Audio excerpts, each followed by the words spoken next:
శుభోదయం అండి. ఏంటిది అనుకుంటున్నారా? అదే చెనక్కాయలు చాలాసార్లు చూపించుంటాను. యాక్చువల్లీ కొన్నప్పటికి వర్షం పడుతుంది. 1300 ఇచ్చి ఆ బ్యాగ్ తీసుకున్నాను నేను. 1300 తీసుకున్న వెంటనే ఎంతమంది ఎన్నో ప్రశ్నలు వేశారు. అవన్నిటికీ నా దగ్గర అయితే సమాధానం ఉండేది, విడిచిపెట్టండి. అయితే ఎలాగ ఇవన్నీ కడుగుతాను అనుకున్నాను. వర్షం పడినప్పుడు వర్షం నీరుతో కడిగిన తర్వాత మొత్తం ముసురు ఏం చేద్దాం, ఎలా చేస్తానో అనుకున్నా. అయితే ఫస్ట్ కడిగేసి ఇక్కడ ఆరబెట్టేసి ఇంచుమించు 3 వంతులు అందరికి ఇచ్చేసా. నేను మా ఇంటికి ఎవరు వచ్చినా వాళ్ళకి మర్యాద చేయడం, అది ఏం చేద్దాం అని అనుకునేదాన్ని. వీలైనంత వరకు ఎవరెవరికి నాకు ఇవ్వాలనిపిస్తే నేను వాళ్ళకి ఇచ్చేసిన తర్వాత మరి మేడ మీదకి కూడా తీసుకెళ్ళాడు. ఇక్కడ ఈ వేడికే ఇవి ఎండిపోయావు అనమాట. నా క్యాంప్ అయిపోయింది, ఇవన్నీ పోతాయి కదా అనుకున్నాను. ఏమీ అవ్వలేదు. ఇంకా ముందు వాడిన మీద ఇవే ఇంకా బాగున్నాయి అన్నమాట. అంటే మనలోన ఆశయం గొప్పదా, ఆశయాలు గొప్పవా అంటే ఆశయం గొప్పది కాదు, ఆశయాలు గొప్పవి కాదు. మనలో ఉన్న సంకల్ప బలం స్ట్రాంగ్, గట్టి అయినప్పుడు, బలం ఉన్నప్పుడు అది పరిగణలోకి తీసుకెళ్తే అప్పుడు అది గొప్పది. ఏంటి ఆశయమని, ఆలోచనలని, ఏదవని. అయితే ఇది ఎలా సక్సెస్ అయిందో మీకు చెప్పనా? ఎందుకంటే నేనేమనుకున్నాను, నా ఒక్కరి గురించే నేను ఈ యొక్క ఎండబెట్టుకొని మళ్ళీ పాలు, నా ఒక ఫుడ్ గురించి నేను తింటాను అనుకున్నాను. కానీ అక్కడ వర్షం పడడం వల్ల అయితే ఎలాగవని నేను ఇస్తాను. ఎందుకంటే నేను ఏ స్నాక్స్ కానీ ఏవి కూడా జంక్ ఫుడ్ ఏవి ఇవ్వను. కాబట్టి వచ్చిన గెస్ట్లందరికీ నేను ఇవే ఇస్తున్నాను అనమాట. ఎంత పరిమాణాలు ఇవ్వాలి అంత పరిమాణాలు. నేను వాళ్ళకి లక్ష్మణ్ రేఖ గీసాను, ఇక్కడ తప్పదు కాబట్టి. అయితే ఈ యొక్క అందరికీ అవి ఇస్తున్నాను. ఆ తొక్కలు కూడా వాళ్ళకి చెప్తున్నాను, మీరు వేస్ట్ చేయొద్దు అని. పిక్కలు వాళ్ళు తినకమనే చెప్తున్నా. అయితే ఇక్కడ నేను ఏదైతే చేస్తున్నానో నేను అది 10 మందికి చెప్పడం వల్ల ఈ ఒక్క పిక్కలే తిని మిగతా స్నాక్స్ ఫుడ్ మీద వాళ్ళు మంచి ఫుడ్డే తింటారు అని నేను అనుకుంటున్నాను. ఉప్పు వేసుకోకపోతే అది వేరే సంగతి.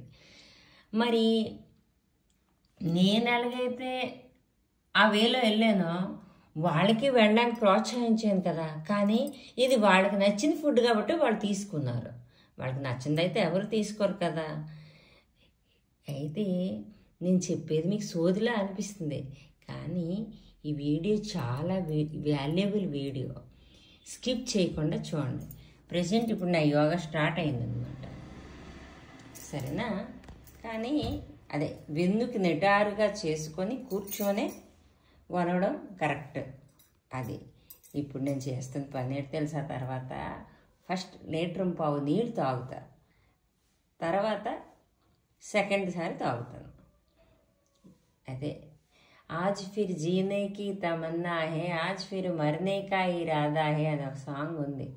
అంటే ఏ ఒక్కళ్ళని మనం చేసిన దానికి గుర్తిస్తే మనకి బ్రతకాలి అనిపిస్తుంది అదే రోజు, ఆ సంతోషం చచ్చిపోవాలనిపిస్తుంది అదే రోజు. అది ఆ పాట తలకు మెయిన్. ఓకే, ఎక్కువ టైం తీసుకున్నానేమో, ఇంతటితో సెలవు తీసుకుంటున్నాను. అందరికీ చెప్పేది ఏంటంటే ఆర్గానిక్ వేలో వెళ్ళడానికి ట్రై చేయండి. ఆర్గానిక్ నేచురోపతి వేలో వీలైనంత వరకు.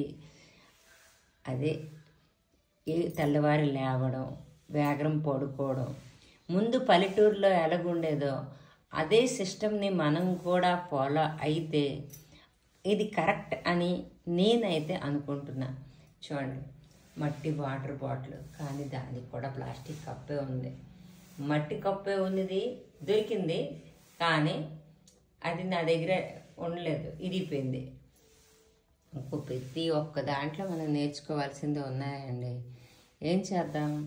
తప్పులంటే మన్నించండి. అందరికీ శుభోదయం అండి. నా కోట బొమ్మాలి. మా కొత్తమ్మ తల్లి దైవాల ఆరోగ్యంగా ప్రతి ఒక్కరు ఉండి ఈ ఒక్క మిద్ది తోటలో అంటే ప్రతి ఒక్క ఇంట్లో ఒక్కొక్క మొక్క కనీసం నాటి ఇప్పుడు మిడిల్లో అంతా రోడ్లు ఎలాగైతే కొట్టారో ఒక ప్లాంట్స్ ఏవో వేసి ఆ విధంగా ప్లాన్ చేసి ఒక్క పంచాయతీయో ప్రభుత్వమో వాళ్ళే కాదండి, ఒక మనిషి ఒక మొక్కగానే మధ్యలో పెడితే ఊరు మొత్తం అది ఎన్నో మొక్కలు అయిపోతాయి. కానీ ప్రతి ఒక్కరు అదే మొక్కకి జాగ్రత్త చెయ్యాలన్నమాట. ఇంతటితో సెలవు తీసుకుంటున్నానండి. తప్పులుంటే మన్నించండి. చూసారా స్క్లావెంజర్ తన డ్యూటీకి తను రెడీ అయిపోయాడు. తనకున్న వేళ్ళు తను ఎంజాయ్ చేస్తున్నాడు, పాటలు వేసుకొని తుడుచుకుంటున్నాడు. నేను అదే పని చేస్తున్నాను. మరి అది ఆ క్లీన్ గ్రీనే. నా ఫుడ్ గురించి నేను బాధపడుతున్నాను. నేను స్క్లావెంజర్ని అయిపోయినా అయితే అవుతాము, దానికి ఏముంది.